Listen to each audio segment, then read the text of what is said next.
Episode 3 of The 10th Planet admittedly does suffer from the lack of William Hartnell, the lack of the Doctor in this actual episode. Although what we have is a script that is still strong due to the presence of the palpable tension which had been constructed in the first two episodes. And now the cast is quite strong here. Cutler and the rest of the base, engaging characters, they've got defined roles. Ben and Polly are good companions. We didn't get them for too long, and we didn't get them for the first Doctor for too long at that. It's nice to see them shine here. It was smart of them to have a subplot focused upon Cutler and his son in order to flesh out the episode. Unfortunately, it isn't too hackneyed or contrived. I mean, the execution isn't too hackneyed or contrived. Arguably, its presence in the first place is absurdly coincidental and a bit uninspired writing, although as extra, I appreciate the effort, put it like that. The reception for The 10th Planet is as such. In 2009, Patrick Mulkern of Radio Times found the original Cybermen design like usherettes from some kinky futuristic movie house, but praised the character of Cutler and Hartnell's Doctor. Den of Geek named the cliffhanger of episode 4 as one of the programme's 10 classic cliffhangers. Alasdair Wilkins of IO9 described it as a very solid, at times excellent story, and noted the Cybermen have possibly been more intimidating in other stories, but they have never been creepier than they are here. He named it the fourth best regeneration and regeneration story. DVD Talk's John Sinnott gave the story 4.5 out of 5 stars. He praised Hartnell's performance and the Cybermen.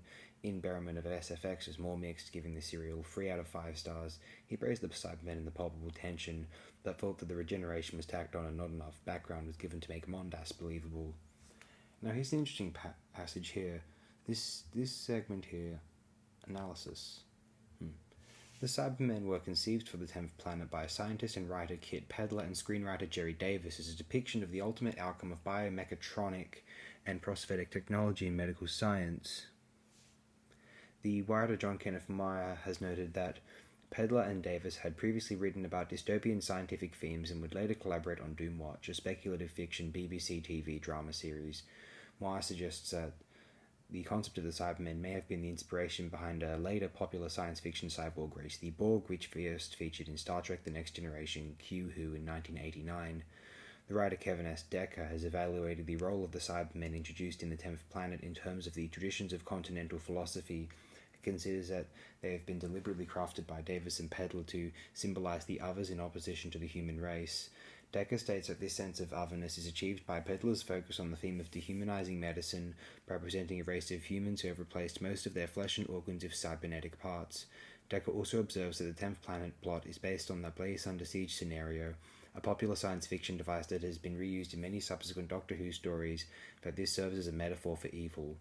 Graham Slight notes that the 10th Planet was produced at a time when modern medicine was pioneering transplant surgery, lending a sense of topicality to Davis and Pedler's concept for malevolent cyborgs. He also finds contemporary significance of the 1960s rocket programs, and notes that the multinational makeup of the Antarctic base crew is particularly noteworthy, having no precedent in earlier Doctor Who stories. However, he is disappointed by the overall execution of the 10th Planet serial, finding the Cybermen dull, stereotyped villains, and the portrayal of the Antarctic base staff dependent on national stereotypes.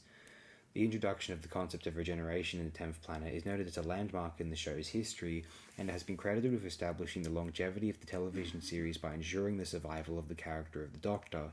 Accounts differ as to the reason for Hartnell's departure from the program. The actor's poor health is often cited, while other claims state that he was dissatisfied with the increasingly adult nature of the program's scripts. Regardless of Hartnell's reasons to quit, Meyer notes that while Hartnell's departure initially created a serious problem for the production team, they took the opportunity to create an elegant, inspired solution to a casting problem that has endured in the program's folklore. We'll conclude our thoughts on the 10th Planet with episode 4 and our thoughts on the William Hartnell run era, the pros and cons of the first Doctor epoch, and what we'll be looking forward to with the second Doctor's era. Thanks again, my friends. Have the best possible day and night you've ever imagined or could ever imagine.